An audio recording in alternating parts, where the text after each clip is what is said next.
നമ്മൾ Google ആഡ്സിൽ search campaign set ചെയ്യുമ്പോഴത്തേന് നമുക്ക് ഒരുപാട് കോസ്റ്റ് ആകുന്നുണ്ട്. എങ്കിൽ നമുക്ക് ഈ കോസ്റ്റ് കുറയ്ക്കുന്നതിന് വേണ്ടിയിട്ട് നമുക്ക് ഒരുപാട് ടിപ്സ് നമുക്ക് യൂസ് ചെയ്യുന്നതാണ്.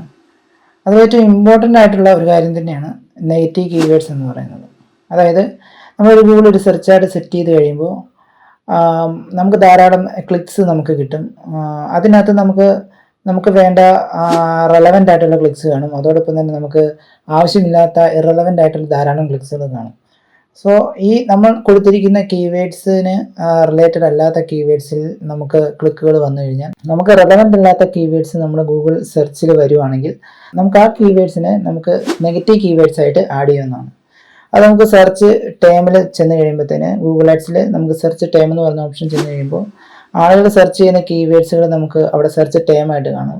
അവിടെ നമുക്ക് റിലവൻ്റ് അല്ലാത്ത നമ്മുടെ വെബ്സൈറ്റിന് റിലവൻ്റ് അല്ലാത്ത അല്ലെങ്കിൽ നമ്മുടെ ബിസിനസ്സുമായിട്ട് റിലവൻ്റ് അല്ലാത്ത കീവേഡ്സുകൾ ഫൈൻഡ് ചെയ്യാൻ സാധിക്കും.